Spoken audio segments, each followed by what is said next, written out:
Hello everyone. आज का हमारा जो टॉपिक है वो है क्लासिफिकेशन ऑफ पर्सनालिटी डिसऑर्डर। तो ये जो पर्सनालिटी डिसऑर्डर का क्लासिफिकेशन है, इसके पहले अगर आपने देखा होगा प्रीवियस वीडियो, तो मैंने क्लासिफिकेशंस बताए हैं नॉर्मल जो मेंटल हेल्थ के जो डिसऑर्डर्स हैं उसके। तो उसके हिसाब से क्या था, एक तो इंडियन बेसिस पे था और एक आईसीडी के बेसिस पे था और एक डीएसएम के बेसिस पे था, डायग्नोस्टिक स्टैटिकल मैनुअल। तो ये जो पर्सनालिटी का जो क्लासिफिकेशन है वो डीएसएम के अकॉर्डिंग है, डायग्नोस्टिक मैनुअल स्टैटिकल। ओके, तो इसमें कितने टाइप्स हैं? 3 टाइप्स हैं जिनको क्लस्टर्स बोलते हैं, cluster A, cluster B and cluster C. Cluster A जो है उसमें ऑड एंड इसेंट्रिक पर्सनालिटी के लोग होते हैं, क्लस्टर बी में ड्रामेटिक एंड इमोशनल पर्सनालिटी के लोग होते हैं एंड क्लस्टर सी में एनॉक्शियस एंड फियरफुल पर्सनालिटी के लोग होते हैं। ओके, अब वन बाय वन देखते हैं। तो क्लस्टर ए जो है उसको भी फर्दर डिवाइड किया गया है, उसमें भी और टाइप्स हैं। तो पैरानॉइड पर्सनालिटी है, schizoid personality and schizotypal personality disorder है। ओके, ये आप 3 याद है, paranoid, schizoid and schizotypal. Next cluster B है जो ड्रामेटिक और इमोशनल पर्सनालिटी डिसऑर्डर है। उसमें फर्स्ट है anti social personality disorder, next है हिस्ट्रियोनिक पर्सनालिटी डिसऑर्डर, नेक्स्ट है narcissistic personality disorder and next है बॉर्डरलाइन पर्सनालिटी डिसऑर्डर। फर्स्ट में 3 सब टाइप्स हैं एंड सेकंड में 4। क्लस्टर सी, क्लस्टर सी में 3 टाइप्स हैं। फर्स्ट है avoidant personality disorder, dependent personality disorder and obsessive compulsive personality disorder. Okay, now हम वन बाय वन डिस्कस करेंगे। Cluster A, cluster A personality disorder अगर है तो उसमें सबसे पहले वैसे तो 3 सब टाइप्स है, सबसे पहले कौन सा था? Paranoid personality disorder. तो बहुत इन शॉर्ट में ये बताऊंगी कि पैरानॉइड पर्सनालिटी डिसऑर्डर में क्या होता है कि जो पर्सन होता है वो हर चीज़ की मीनिंग ढूंढता है। ठीक है, कोई बात अगर आप उसको नॉर्मली भी बोलोगे तो ही और शी विल थिंक कि इसका कोई मतलब है, इन्होंने ये बोला है तो इसका कुछ तो मतलब है, वो आपने भले ही ऐसे ही बोला है। Okay, paranoid personality disorder is more prevalent in male, एक ज़्यादातर किस में होता है? मेल्स में होता है। This disorder is marked by the distrust, इसमें क्या होता है? डिस्ट्रस्ट होता है, पर्सन को बिलीव नहीं होता है किसी के ऊपर भी, of the people and a constant unwarranted suspiciousness that others have sinister motive. ठीक है, उसको क्या लगता है कि वो हमेशा शक में रहता है कि ये मेरे लिए अच्छे नहीं है, ये मुझे मेरे बारे में कुछ बुरा बोल रहे हैं, ये मेरी बुराई कर रहे हैं या ये मुझे मारना चाहते हैं। मतलब उसको हमेशा शक रहता है सबके ऊपर, वो किसी के ऊपर भी ट्रस्ट नहीं करता है। ऐसे लोग देखने को मिलते होंगे। तो ये क्या है? पैरानॉइड पर्सनालिटी है। ये देखिए, person with this disorder search for the hidden meanings and hostile intention in the everything others से और डू। अगर कोई भी कुछ भी करता है तो हमेशा उसमें गलत ही सोचते हैं कि हाँ, इन्होंने अगर ये किया है तो इसका ज़रूर कोई रीज़न होगा, या इन्होंने ये किया है तो इसके पीछे कुछ गलत ही है, ऐसा।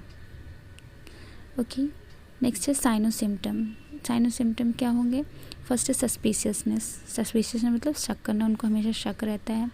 मिसट्रस्टफुल, उनको किसी के ऊपर भी बिलीव नहीं रहता है। स्टबर्न, स्टबर्न मतलब ज़िद्दी, उनको अगर समझाओ भी कि नहीं ऐसा कुछ भी नहीं है, मतलब सब कुछ सही है, ये ऐसा कुछ नहीं कर रहे हैं, तो भी उनको नहीं समझ आएगा। और ऑर्गुमेंटेटिव मतलब वो हर चीज़ पे बहस करते हैं, हर चीज़ पे, क्योंकि उनको लगता है कि सिर्फ वही सही है। सेल्फ इम्पॉर्टेंस, वो सिर्फ खुद को इम्पोर्टेंस देते हैं। हाइपर सेंसिटिव, बहुत ज़्यादा सेंसिटिव होते हैं वो हर चीज़ को लेके। नेक्स्ट है जेलस एंड इरिटेबल, वो बहुत ज़्यादा जेलस भी होते हैं और इरिटेबल भी रहते हैं। ओके, नेक्स्ट है schizoid personality disorder. Most of the people जो होते हैं वो सिजॉइड और सिजोटिपल पर्सनालिटी डिसऑर्डर में कंफ्यूज होते हैं। तो जो फर्स्ट है सिजॉइड पर्सनालिटी डिसऑर्डर है, इसमें क्या होता है कि disorder is characterized by the detachment and social withdrawal. इसमें जो पर्सन होता है डिटैच मतलब अलग रहता है, और सोशल विड्रॉल मतलब ज़्यादा वो सोसाइटी में या सोशल चीज़ों में इन्वॉल्व होना पसंद नहीं करता है। Okay, people with this disorder are commonly describe as loner, इनको नॉर्मली क्या कहते हैं, लोनर कहते हैं, क्योंकि वो अकेले रहना पसंद करते हैं। With solitary interest and occupations and no close friends, इनके पास कोई भी क्लोज फ्रेंड्स नहीं होते हैं, क्योंकि ज़्यादा सोसाइटी में ज़्यादा पसंद करते ही नहीं हैं। नेक्स्ट है typically they maintain a social distances even from family members and seems unconcerned about their, मतलब ये क्या होता है कि नॉर्मली अपनी फैमिली मेम्बर से भी एक डिस्टेंस मेंटेन करके रखते हैं और उनके लिए भी उनको ज़्यादा कंसर्न नहीं होता है। तो अगर आप ये देखें तो वो डिटैच रहते हैं। और एंटी सोशल पर्सनालिटी, अगर ये दो वर्ड आप याद रखते हैं तो सोशल विड्रॉल शो करते हैं, तो ये दो वर्ड याद करके आप आगे का लिख सकते हो। नेक्स्ट है साइन एंड सिम्टम्स।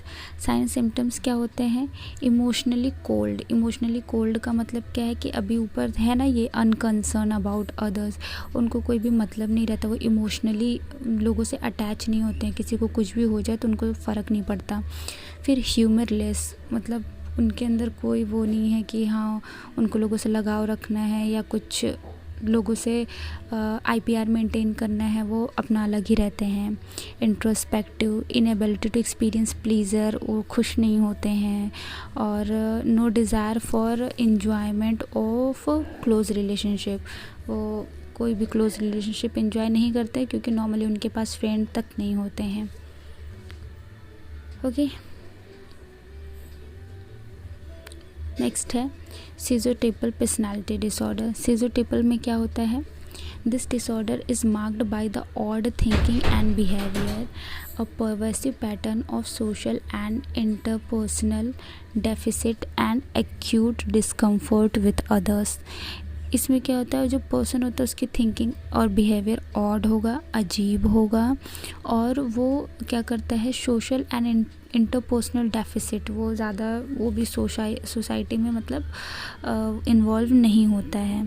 ठीक है, तो फर्स्ट इसमें क्या है, इनअप्रोप्रिएट अफेक्ट, जो उसका अफेक्ट होगा, मतलब जो इमोशन जो उसके अंदर होगा, उसका जो बाहर जो वो होता है प्रेजेंटेशन होता है, उसको अफेक्ट बोलते हैं, तो वो जो होगा वो सही नहीं होगा। नेक्स्ट है ऑड बिलीव और मैजिकल थिंकिंग, वो अजीब थिंकिंग रखेगा और मतलब ख्वाबों की दुनिया में रहना कह सकते हैं। सोशल विड्रॉल, वो भी ज़्यादा लोगों से मतलब नहीं रखेगा। ऑड इसेंट्रिक और peculiar behaviour, lack of close relationship, इसके पास भी क्लोज रिलेशनशिप नहीं होंगे। बट जो मोर सीवियर फॉर्म है वो सिजॉइड है। फिर इसके बाद ये जो सिजोटिपल है वो उसमें आप ये याद करो कि ऑड थिंकिंग एंड बिहेवियर होता है। Okay, that's all, thank you.